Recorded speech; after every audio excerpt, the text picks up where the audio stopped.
My name is Jessica Crow. I am the founder of Apogee and the host of Change Leader Insights. I'm so excited because today I have here with me Teri Schmidt. Teri is an executive and leadership coach at Strong Leaders Serve, where she partners with compassionate, driven leaders and their teams to transform potential into performance for positive change. I love that already. She's also the host of the Strong Leaders Serve podcast. She's an Ironman triathlete, and she currently lives in Dallas with her 3 favorite people. That's her husband and her 2 teenage kids. Teri, I am so happy to have you on the show because what you have to say, I know is going to resonate with so many people that are listening and viewing this podcast. But before we get into the questions, can you share a little bit more detail about who you are, how you got to where you are today, so people really understand the context of your expertise and the insights you're going to share? Of course. Well, first, thanks so much for having me on, Jessica. I love what you're doing with your work. Change is all around us, and being able to lead through it well is a rare skill, unfortunately. Yeah, Definitely appreciate how you are supporting leaders and organizations as well. Just like you said, I am a partner for compassionate, driven leaders. That's how I see myself. They're for leaders who got into leadership, not for the title, not for the pay, not for the position, but because they wanted to make that positive change. And those leaders in particular, because they care so much, face unique challenges. So I am there to be there with them to help them get unstuck or help them get to that next level so they can actually really realize what they got into leadership for. And they can experience that, because a lot of times leaders, like I said, who are compassionate and driven, they get into it and all of a sudden it's just crushing. It's like, this was not my vision for what leadership was supposed to be like. So I see myself there as a partner to help them examine that and figure out ways past that so that they can really pursue that passion that got them into leadership in the first place. That's incredible. A little bit more about me. That started really young. I kind of consider myself a potential spotter, meaning I see that potential in people. And that really started with my mom. She was an elementary school teacher, and she was that kind of teacher that, the teacher that had the student the year before would say, oh, no, this is going to be a problem child. You're going to have a hard time with him or her. And she, would befriend that student, figure out what made them tick. And by the end of the year, they would be thriving. The 2 of them would have a great relationship. And seeing that very early in my life just really made that part of my core values, that each of us have this potential within us. So that has flown throughout my winding career path, whether it was when I was working at a homeless shelter, whether it was when I was in corporate life at JetBlue Airways, whether it was when I was founding my new nonprofit, or now as I'm supporting these compassionate, driven leaders as a leadership coach. It's always been about helping people to see that potential, to utilize that potential, and to remove barriers toward people getting to express that potential fully. Wow. What a gift too. I love that story and how that's inspired you, seeing your mom role model and find the potential in others. And now you're doing the same and helping people activate it. That's incredible. And, when you and I talked last too, some of the challenges you mentioned of being a compassionate and driven leader is that this can lead to leaders burning out. And you said there's really three main reasons or things to look for or why they will experience that burnout. But you also have some strategies on how they can overcome that. I have no doubt from your experience and all your different clients that you've served and the perspective that you have that what we're about to talk about is going to be really, really impactful for those listening. So tell us a little bit about what are the 3 traps that people who are compassionate and driven as leaders who want to lead for the reasons you mentioned before, but find themselves getting into trouble. What are those 3 traps? Yeah. So the first one is first of all, a little background, my business, my podcast is called Strong Leaders Serve. And I started getting a little bit worried because I started seeing a lot of posts about, we don't need servant leadership. That just leads to burnout. So it really made me think, okay, well, is there a misunderstanding of what it means to serve as a leader? Doing some research, that's really the conclusion that I came to. And some of these traps are some of the misconceptions that I think these leaders who are very compassionate and, want to get results as well, that they fall into. And so the first one is not serving, but rescuing. Yeah, that makes sense. The second one is neglecting themselves. They think because they are a servant leader that they should not neglect themselves. And the third one is always being nice. That we can, we'll get into all these a little bit more, but that one shocks people sometimes. Like, aren't I supposed to be nice? I'm a compassionate, driven leader.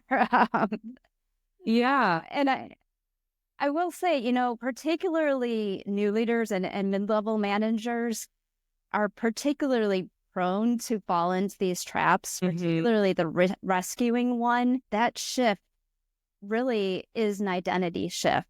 Going from an individual contributor where you got all your accolades for getting the specific tasks done, being a leader where that's not the case anymore, that is a whole identity shift. And I know you had Melanie Franklin on talking about neuroscience. Our brains going through that identity shift, our brains do not like change and want to protect us and want to keep us in consistent patterns. And that shift, that identity shift to what does it mean now to lead? And unfortunately, I've seen this even in senior leaders, they weren't in their first leadership role, but they were still into this first trap of rescuing because their brains just, that's how they got their credit before. That's how they felt safe.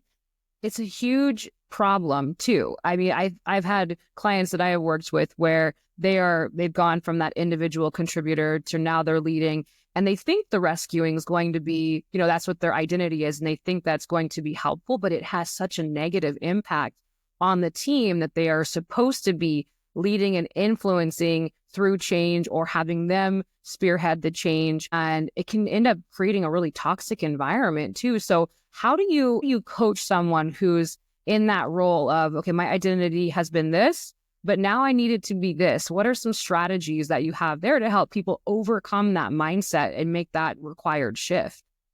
Yeah, well, first is understanding kind of what we mean by rescuing. And that comes from Stephen Karpman's drama triangle. So, right. That triangle, there are three vertices. There's the rescuer, there's the victim, and there's the persecutor.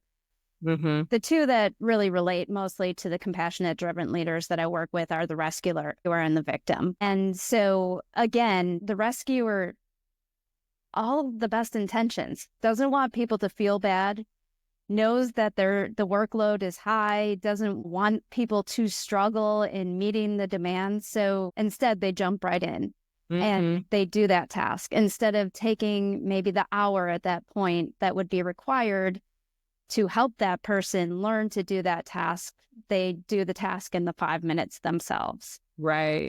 What that does then is puts the team member in the victim role, and then they become very reliant on the leader.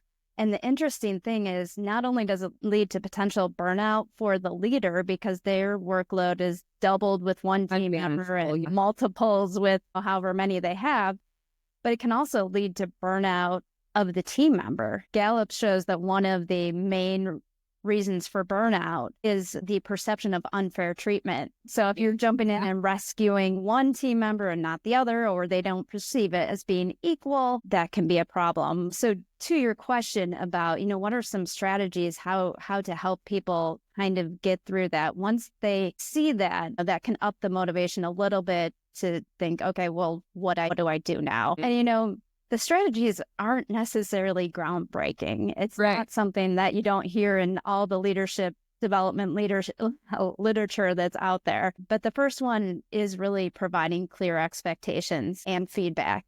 Yep. And that clear expectations gets at another one of Gallup's causes for burnout, which is the lack of clear expectations.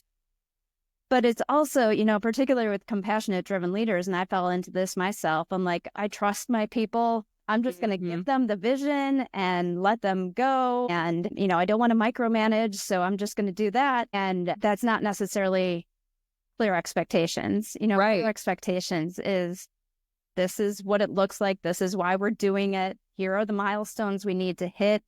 Here is how we're going to check in on these milestones so that people can get that stability, which is another core need of team members. They understand what's coming and their brains can then feel a little bit better. They're able to predict what's coming next. Which is so needed. Yeah. Our brains require that. It demands it. Exactly. And then the feedback, it's about not just providing feedback, but understanding how the team members like to get feedback and what kind of feedback is impactful for them. One woman I coached, she had a team member who, really seemed defensive anytime she kind of approached her with feedback. And she's like, I cannot figure out what's going on. Like, I'm doing the same thing I'm doing with the other team members. And we got to a point where it was, okay, well, let's ask her how she likes to really receive feedback. And let's ask, what matters to you in your work? How you define success of your work. And it turned out, whereas this leader really defined success in how other people were feeling about her work, this particular team member, it was more about if she was being seen as credible. So that completely shifted how this leader was able to deliver feedback to her. So that's one of the tips, the clear expectations and feedback. And then, normalizing accountability. I know you've had Maria Ross. I was going to mention it. And, it is about, what are our team norms? How are we going to work together? What are we going to do if things go off the rails a bit? How are we going to support each other, and how are we going to challenge each other as well?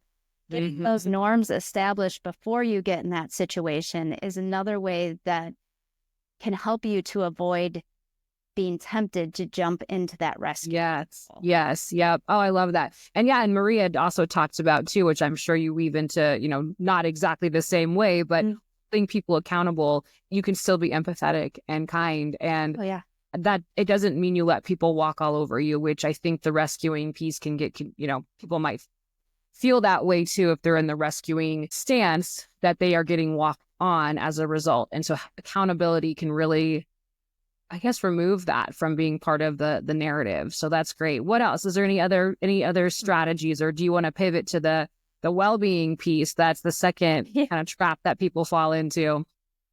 My background is in learning and development. And so there's a concept called scaffolding. So it is about getting people out of their comfort zone in terms of what they think they are capable of, but providing the support for them to succeed in that task. It really is about knowing what your team members' strengths are, knowing what their passions are, their definition of success, and then knowing how you can assign them tasks that are just outside of that comfort zone so that they can develop.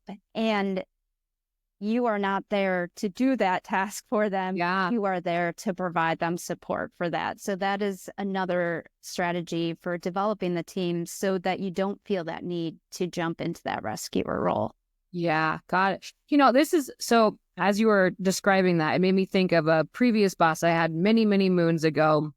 And she admitted that she was not great at developing people. And, a leader is a responsibility. And I love what you're inviting people to think about and apply. I wonder if you ran into this in the way that I have, where there's this idea that it is the responsibility of the individual who is being managed to manage up and predict what the leader wants and bring that conversation to the table and clarify their expectations for themselves, which was what this individual who I reported to, that was her expectation. But then it ended up being, every individual on the team had their own level of expectations, and that wasn't overall healthy for the dynamics of the team. Have you run into that before? And if so, how do you, maybe it's for the individual contributor or the person being managed, anything that they can say or do to change that dynamic, or any thoughts there? Yeah, I think first off, it's definitely a partnership. Yeah. So I'm not saying that it's all on the leader and that, in a sense, you have children that, don't have any responsibility Yeah. for managing up. Someone is an individual contributor in that role.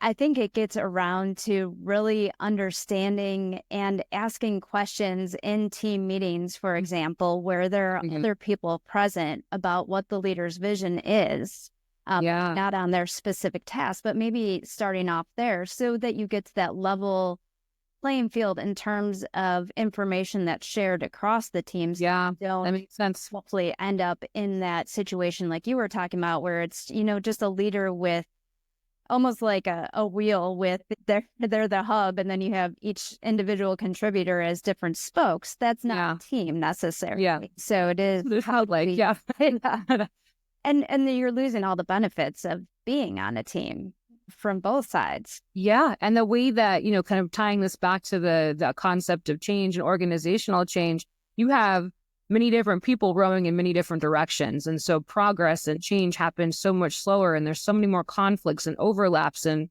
I wouldn't advise that being the leadership approach. But I love how you said it is a partnership, because it is. There has to be balance though on both sides. And I love the idea of people bringing this up in an appropriate way. Like, what's your vision and how do we align on this together? That creates room for that conversation, which is really healthy and productive for the entire team. So thank you for that. Exactly. Yeah. And I also want to be realistic about understand the desire to rescue because of the immense workload that our leaders are under. And they just feel like they don't have the time. But I would challenge you on, is the time you're saving now costing you many more hours in the future? But we're focusing on two topics this quarter on Strong Leaders Serve, the podcast, and it addresses those specific challenges of workload and disconnection too, that I think very important, and I've heard from my clients are very important when they are compassionate driven leaders. So I did want to just give that caveat that I'm not up here saying, in the ivory tower saying, you need to, stop that rescuing. I don't know why you're doing it. I completely understand and have experienced why leaders do it. And yes, so thank you for that as well. And for those of you that are listening or watching, go check out the Strong Leaders Serve podcast. It is, we're in 2025, so I'm guessing these episodes will come out in the first quarter of 2025. So check those out. Check out all of her episodes, but that'll help further the knowledge and information that we're talking about today. Okay, so let's pivot to the topic of well-being and how leaders, strong leaders, they can end up neglecting themselves, or they're making trade-offs because they think that they need to, but in reality, they're actually, they need to not be doing those things. Tell us a little bit about that. Yeah, I mean, it gets back to leaders feel that in order to serve as a leader, they need to kind of put others' needs in front of their own. Yeah. And what I say is, well, first of all, our definition of leadership is courageously using your talents to make a way for others to courageously use theirs. I love that.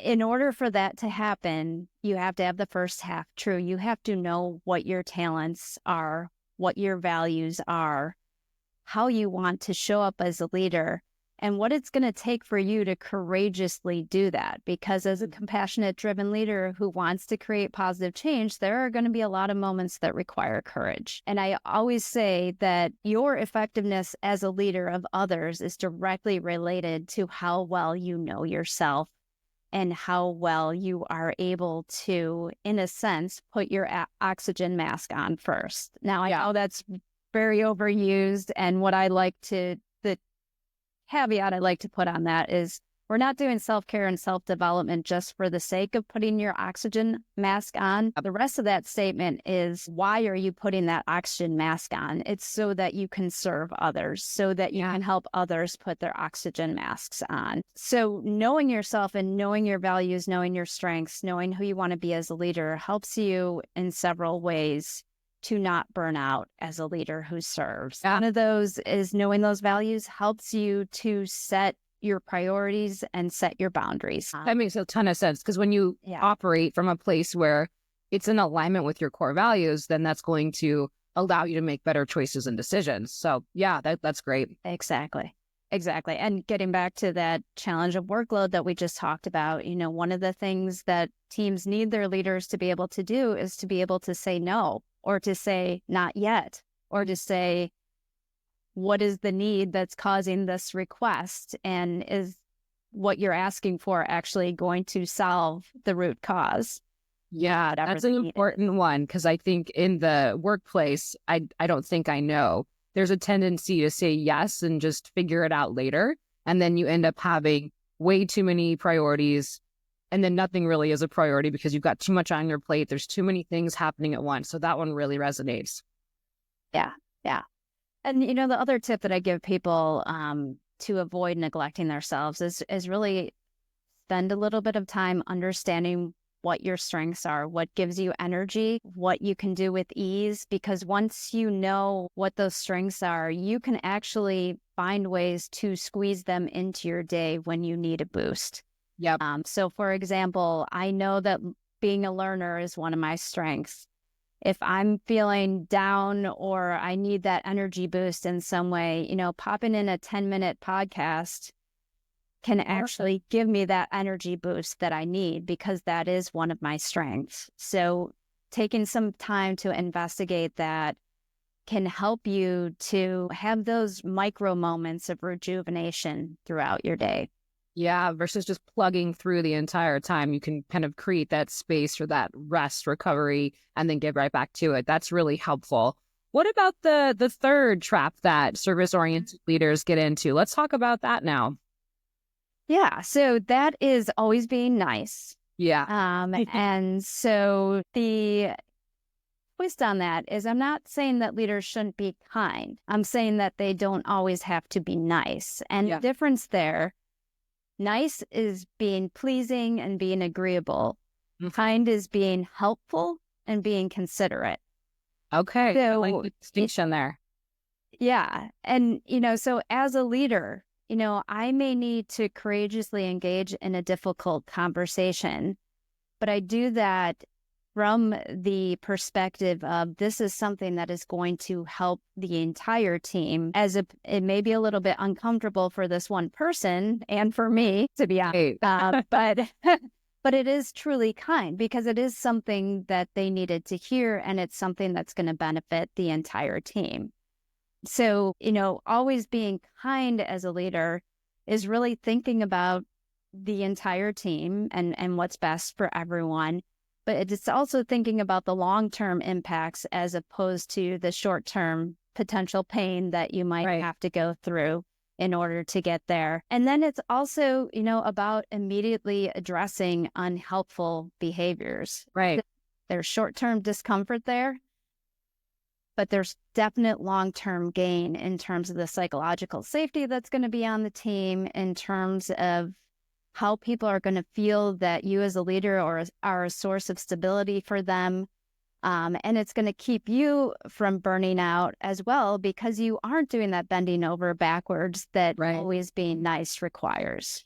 And it seems like if you're choosing to be kind, you're having those difficult conversations, that's also a way to hold people accountable. And then, to your point, prevent that burnout from trying to rescue and do everything yourself. So what I really like about how you think and how you coach is that everything you've described, you said it earlier, it's not rocket science, it's not groundbreaking, but the real challenge, and this even applies to simple things like diet and exercise, we kind of know what we need to do, but it's the consistency, the intentionality, and actually doing those things is really what kind of makes the big difference. And that's why having a coach like yourself is someone who can help you through that process, which is really, really valuable. I've had coaching myself. I coach clients and for, different topics, but I love that you're there to provide people who are in that space of being compassionate and service oriented into really unlocking their potential so they can lead themselves and others through change, which is what all leaders are going to be expected to do at some point, if not continuously throughout their career. So just so much wisdom here. Any other tips or insights that you have acquired throughout your kind of years of coaching and leading and serving others that we haven't yet talked about? Yeah, I would just double down on what you just said about, I would just encourage people to find a partner, whether that be a coach, whether that be a community. Because again, getting back to the neuroscience of it, we can have all the facts, we can know what we want to do, but unfortunately, we have all these neural pathways that are very well established. Yeah. They're very hard to change unless you have a shift in perspective. Mm-hmm. And getting that shift in perspective is really hard to do yourself. Was a leader who was like, I've got this. I just need to read all the books and, listen to all the podcasts and I'll be able to excel. And then once I got a coach that was able to reflect back to me, some of the stories that were getting in my way, some of the perspectives that perhaps needed to change so that I could change the habits that I'd been trying for years to change, that I could see situations in a different way that kind of unlocked what the next step was. Until I did that, I really didn't progress in the way that I wanted to progress. Yeah. Having been in that seat before, I can fully attest to what you're saying. It is such a transformative experience, whether it's a coach or an accountability partner. I love that you just said that. This has been so insightful. Where can people find you? What's the best way to get in touch if they're interested in you've got your podcast, Strong Leaders Serve. I'm guessing that's on all streaming platforms. I know you're on LinkedIn. Your website is, I believe, Strong Leaders Serve as well. Is that right? It is. It is. Like to keep everything simple. I'd love to connect on LinkedIn. Definitely send me a note to let me know you heard me on this podcast and heard this conversation. And then if people are interested in exploring these traps a little bit further, I do have an assessment that goes through these 3 traps. Cool. It's a very quick assessment with some resources to assist if one trap is particularly troublesome for you. Mm-hmm. So you can find that just at strongleaderserve.com/resources. Fantastic. So please do let Teri know if you heard this conversation through this podcast. Please check out her resources. I have learned from this conversation and just from reading and listening to Teri. So thank you so much. This was truly a delight to have you on. I'm so grateful that you took time today to share your wisdom with the Change Leader Insights community. And I hope that they now follow Strong Leaders Serve. Check out your stuff, because my belief is that when, a rising tide raises all boats. So I'm hoping that if they hear something that resonates and it just inspires them to take that next step of unlocking their full potential so they and the people they work with can thrive. Thank you again, Teri. Have a great rest of your day.